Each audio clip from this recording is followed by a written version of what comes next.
Hey, good afternoon. This is Tuesday, and this is a day that our God has made, and I hope that you have already started rejoicing and being glad in it.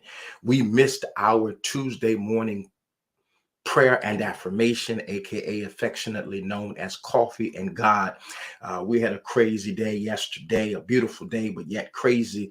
And so my day got started a little late this morning. And so we missed our opportunity to be together. But I would be remiss if we didn't come together before Tuesday concluded. And so this is what I'm calling our Tuesday afternoon pop up. And so I hope when you hear this, you shut down whatever it is that you're doing. I hope that you carve out a few moments to hear what is being said, because I believe that it is designed and intended to encourage and to push. We have been in this conversation for the last couple of weeks, for those of you who have been tracking, around deliverance and holiness. And we said that deliverance is a deliberate act, a liberating act that requires your deliberate participation. There it is. We said that deliverance is a liberating act that requires your deliberate participation. Mhm. And we said that holiness was a God centered heart and a Christocentric attitude coupled with practice. That is our definition of holiness. And so we are walking through this because we want to remove not necessarily, the mystery, but we want to remove the spookiness. We believe that not only is it doable, but we believe that it is attractive to walk in this idea of holiness. We believe that deliverance is much more than a hand touch, a shout, and falling out and getting covered with the sheet. We believe that deliberate is a strategic and intentional practice. That's right. Go back and look at some of the conversations that we've been having, and you'll catch that. And so I want to just kind of rock this afternoon for just a few moments in our pop-up on this idea of holiness. Yeah, I want to stay with that. I'm in this space. I asked you a couple of weeks ago to take this journey with me. It is a journey of a lifetime. Whether we continue to walk it out together, it is a journey that all of us should walk for the entirety of our life. As a matter of fact, I believe if we walk this journey in such a way, when we get to the end of what is considered our physical representation here on earth, we will have left nothing. We will have lived so well that the only thing left to do is to die physically. Ooh, that's good right there. And so what is holiness? Come on. A God-centered heart and a Christocentric attitude coupled with practice. That is holiness. First Peter 1:13 through 16. If you get a chance to check it out, it suggests to us very candidly, in my opinion, that holiness is not optional for a follower of the teachings of Jesus. God releases a command through Peter, through this passage, that all followers of Christ be holy. Holiness then is to characterize every single thing that we do, how we treat others, how we treat one another, how we steward and manage the things that God has provided us. Visible and tangible reflections of holiness. That's what they are. I missed something. First, before how we treat others, is really how we treat ourselves. Can I drop this nugget for free? Here it is. The reality is, people don't necessarily treat us like we desire to be treated. People often treat us like they see us treating ourselves. And if you aren't aware of that, you can keep getting mistreated and not realize why. But can I get back to holiness? Here it is. It is characterized by everything we do. I'm giving it to you for emphasis. How we treat ourselves, how we treat one another, how we steward and manage the things that God provides, visible and tangible reflections of holiness. The writer of the Hebrew letter, and we're still trying to discover who that writer is, but the writer of the Hebrew letter issues similar kind of instructions. When the writer writes in Hebrews chapter 12 specifically, the writer says, follow peace with all men and holiness, without which no man or woman or person shall see God. Follow peace with all human beings and holiness, without which no human being shall see the face of the Lord. Peace, shalom, wholeness, completeness. I wish I had time. This is a pop-up. Prosperity, welfare of yourself and of others, and tranquility. Peace and holiness are prerequisites. Catch this: prerequisites for the believer to experience an eternal level of intimacy with God.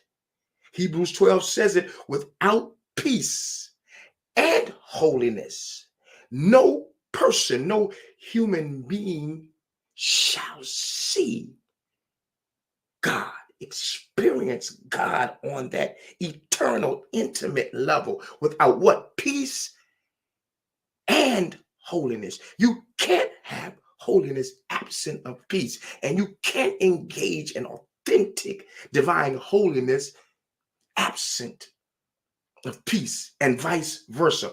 Holiness is a lifestyle. You've heard me say it before. Holiness is a lifestyle and an attitude that centers us in God and others. Holiness is a lifestyle and an attitude that centers God and others. How do I know? Let me give it to you. Jesus quotes Deuteronomy. Jesus pulls out of the First Testament and makes a statement when his teachings are being challenged because he is thinking outside of a traditional box. He's pushing the religious envelope. He's pushing the political envelope, and he's being questioned by those who are feeling a little uncomfortable with the expansiveness and the depth of his teaching. And so they challenge him.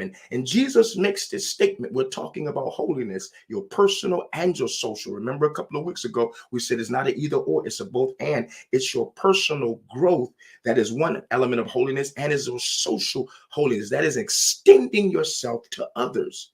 Jesus gives them a definition of what holiness looks like and how it's practiced. What does Jesus say? He pulls from Deuteronomy, and he says, you've heard it said, love the Lord your God. Matthew 22, 37 through 40. You've heard it said, love the Lord your God with all your heart and with all your soul and with all your mind. We're going to unpack that soul and mind soon. This is the first and greatest commandment. And the second is like it.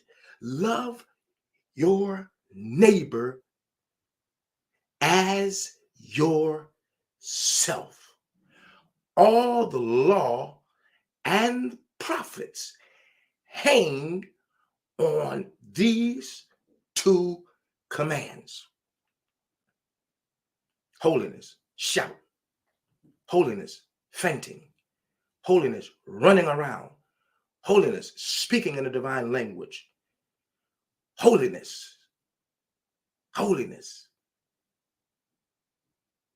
I'm saved. Holiness. I love the Lord. Holiness. I'm righteous. Holiness. No. Jesus, not West. Jesus, not West. Jesus, not West. Matthew 22, 37 through 40. Here it is. Love the Lord your God with all your heart and with all your soul and with all your mind. As a person thinking. This is the first, Jesus says, and greatest commandment. Yes, to love God first. Then Jesus says, and the second is like it. Love your neighbor, other human beings, other people as yourself. All the law and the prophets hang on these two commandments.